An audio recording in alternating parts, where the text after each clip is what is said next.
just did a keynote at RoofCon, and I gave a ton of stuff away about how to use AI for Google marketing, and I'm going to give you 4 ways to do it today. I want you to open up another tab and do this and follow along. But first, please subscribe and like the video, and if you get value out of it, please comment.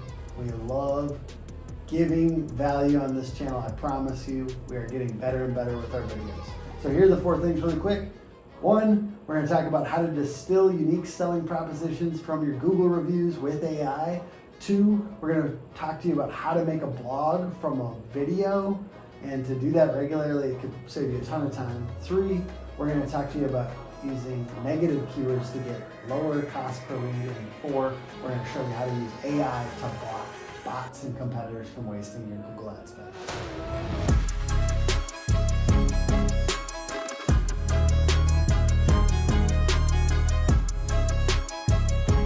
Talking about evolving your Google search marketing in the age of AI.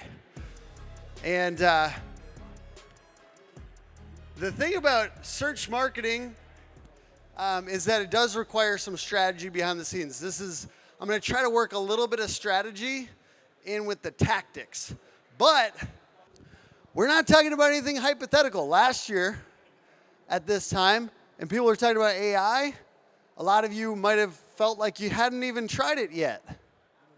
I think most of us have tried it in this room. If you have, could you raise your hand if you've tried some AI, ChatGPT, etc.?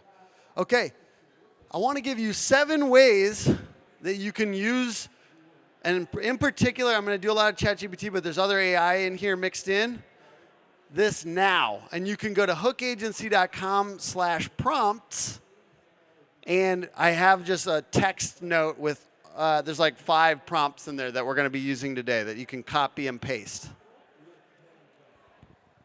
hookagency.com/prompts. So the first thing that I want to talk about, I'm going to talk about the principle first, and then we'll do the tactic, but feel free to work ahead. So the principle is you want to mirror what your customers are saying back to you from reviews in your marketing. So if people keep talking about timeliness, they're always on time. If people keep talking about they help you with navigating insurance, if people keep talking about they were incredibly professional and answered the phone, or whatever it happens to be, then you want to say those things consistently in your marketing, whether it be on social media, your website, or wherever you're broadcasting. We want to mirror the stuff back to them. You know, on average, we kind of think to ourselves, hey, why am I special? You know, and then you kind of come up with it on your own. We don't have to do that. We don't have to come up with why we're special. A lot of you guys have a ton of Google reviews, and they have been telling you why you're special. They've been telling you why that company is special. Who in here has over 50 Google reviews? All right. Who in here has over 100 5-star reviews on Google? I can't raise my hand for this one. Who in here has over 150? I'm going to go up quicker now. 250, 300, 500, 400, 450. Tell me, what do you guys do for systems to get more reviews in your company? Project manager sends a link to the homeowner as soon as the project's done, on the spot. So every time, systems and processes for that. All right, incredible. I think we all could use a little of that. All right, so hopefully you have it up in one tab, the prompts, or you have that file. We're going to go to hookagency.com/export reviews. Like I said, this is a workshop. And I will talk through it for those of you who don't do it. I'm going to talk through the principles, and the principles are going to be useful. But I think you're going to have the most fun in this talk if you really do this. hookagency.com/export reviews. And you're going to take the link from the reviews page on Google. So go to your company's page on Google and press, or Google your company, go to the reviews tab, and copy that URL. Like I said, this is the hardest slide. I'm going to get a little audience involvement for my own purposes here. It's a little bit of hard work, but hard work is fun. I'm going to say hard work, and everyone in here is going to say is fun. Hard work? Hard work? All right. We're just copying and pasting URLs. We can do this. What we're going to do here is we're going to use this prompt from that list of prompts, or you could type it in. Type it in. What are the 3 differentiating features for my roofing company based on these Google reviews below? Focus on things competitors likely couldn't say. So once you export that Excel, you're actually going to copy the last 30 reviews and paste it after this prompt in ChatGPT. You copy the last 30 reviews and put them after this. What are 3 differentiating features for my roofing company based on these Google reviews below? Focus on things competitors likely couldn't say. We're going to talk about the principle in this while you're doing it. Don't stop on my behalf. I'm just walking out for fun. So the principle is you should be marketing with things that competitors don't say. Customer service, quality products. We do what we say we're going to do. Integrity. Oh. I mean, you've got to get tired saying that, right? Because we're all saying the same thing. So how do we say something that they really couldn't say? This is going to help try to pull something out. But this is the principle. What can competitors not say? Not say. So an early company, I was just talking to one the other day, and I said, are you answering when people text you? Like, one, a mature company is not going to say that. So in a way, for the next year and a half, we get to use that as a competitive advantage. I will answer when you text me. Okay, somebody's on it, and you're you in ChatGPT, you pasted it? You have? Fuck yeah, dude, this guy's ahead. I put a client in here, and this is what it said. This is North Face Construction out of Minnesota.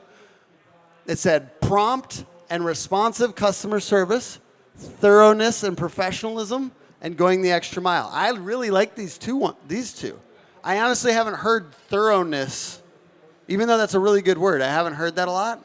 And the first time I did it without the what can competitors not say, it had really generic ones. And then once I put that in there, made the prompt. The other principle here is you got to get better at prompts in ChatGPT.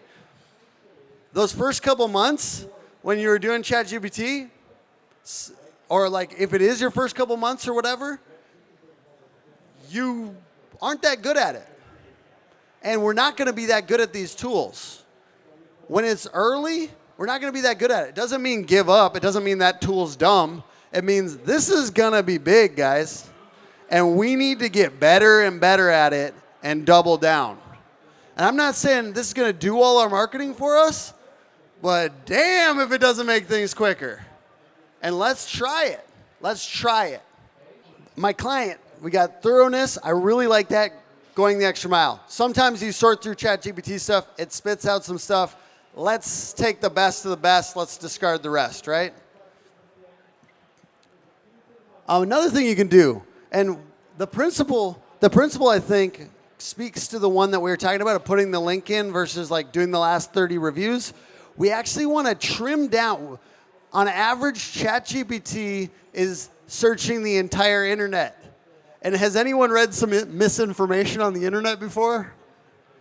I have. So what we want to do is trim it down to the tightest possible amount of content that we can and get it to base its answers on that.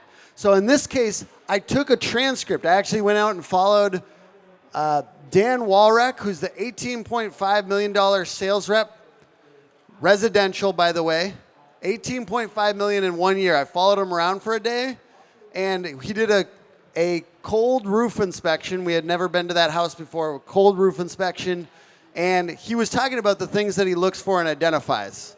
And I take the transcript. There's a transcript button on the bottom of YouTube. You can toggle the timestamps. So you toggle off the timestamps and you copy the transcript and then you put it into ChatGPT and say, you are an expert copywriter and roofer marketer. Summarize this YouTube transcript as a blog post about how, and then say whatever it is, how to do a cold roof inspection and prioritize novel ideas and a fresh perspective. Once again, we have a tight data set. We're not utilizing the entire internet because there's a lot of garbage out there. And then we're asking for novel ideas and a fresh perspective. You kind of have to tell ChatGPT to do that. It is blah if you just ask it to just, oh, make this a blog post. It's trash because it's vanilla and it doesn't really we need something readable. And I'm not telling you to just take this and then slap it onto the internet. If you do that, we're a little bit of, we're content goblins. If that's what we're doing, we're just slapping ChatGPT on the internet. I'm going to challenge you, if you're doing that right now, edit your content. Just take 10 minutes, freshen it up, okay? Freshen it up. Would you want to read it? Would you want to read it? The other great thing about taking that time is we can add bullet points, we can add emojis, we can add videos and images, and those are the things that really make something rank on Google. All the little details are the things that make it really rank, okay? But you're taking a tight data set, you're asking it to write the thing, add novel ideas and a fresh perspective. As you can see, it did an incredible job, and this is all from a subject matter expert. So if you're already making videos in your company, you can turn them into blog posts with minimal effort. And in this case, he said, soft metals are key, understanding the hail damage, bruise mat on the shingle, coloration and embedding, granule loss, and differentiating foot traffic from hail damage. And it talks it through all that, right? If you got that from the general internet, you're going to get the blah, blah, blah. And in this case, it's very specific from the video because the subject matter expert. All right, here's another way to use this. So negative keywords. This is a principle that I want you guys to remember. A negative keyword is when you're showing ads for a bunch of things on Google and you don't want to show it for some things. I give examples like Home Depot shingles. If somebody's Googling Home Depot shingles, sorry to tell you, they are not your customer. I mean, maybe there's somebody's customer here. I don't know. Who wants that customer? Somebody? Come on. I don't want that customer. I don't want somebody. I'm sorry. I never want. Stop marketing to DIYers, okay? They're not great customers. Anyways. In this case, we said, which negative keywords should we be using for a roofing company in Orlando? Make it into a copy and pastable list I can easily add to the Google Ads platform. The principle is that now your ads are not showing for that. Another way to use this is when you have multiple campaigns. Let's say you have a metal roofing campaign. Who in here does metal roofing? I'm just trying to involve the audience at this point. There's no function to this. And then you got... Okay, lots of people, though. And then you've got your shingle campaigns, repair, replacement, or whatever. You put negative keywords for metal in these other campaigns because you only want your metal campaigns on Google Ads showing for metal. You don't want your general roofing ads showing for metal because we want the tightest possible message match to the keyword. So that's another way to use negative keywords. And you can also, this is honestly probably one of the more generous things that I'm doing here, is we're giving our negative keyword list, hookagency.com/negative keywords that we've learned from, it's like 100 keywords to use in your Google Ads campaigns. So check that out. I'm also going to give away the presentation link at the end of the thing to check out. But I always use screenshots when I'm trying to reference. Are you going to ever look at that screenshot again? You're not, but it feels so good. When you're taking, you're like, oh yeah, I'm going to do this when I get home. That's exactly why I was trying to do it at the workshop. So here's their list. They're saying, I guess we'll talk about principles. They're saying put cities that are not the city that you're targeting. They're saying other services that you don't offer because Google's a motherfucker. Because they will spend your shit on like stuff like rooftop bar. No, dude, we're not looking for a rooftop bar. You know, like we're not trying to get that customer, okay? And it's because people search those things so much, they're like, let's spend these guys' money. So that's why you got to keep it tight. That's why you got to get into negative keywords. You know, maybe they're saying, you know, ChatGPT is saying, we don't want DIY guys.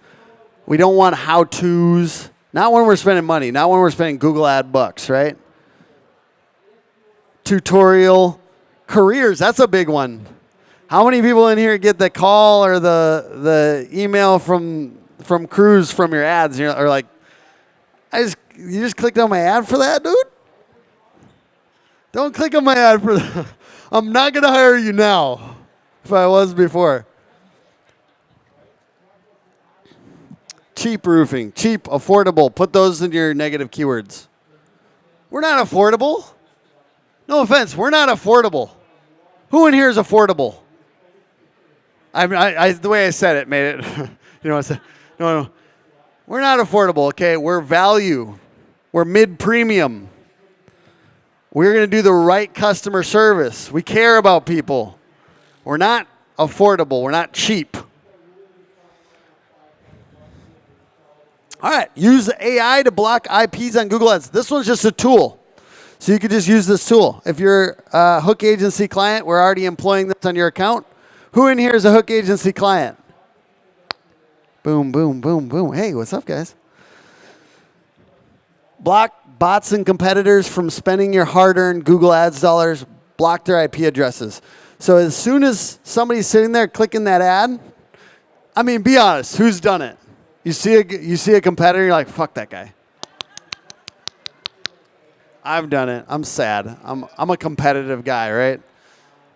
But this thing just like, nope, no more. Second, third time, it's like, chop that IP address. You could do it manually.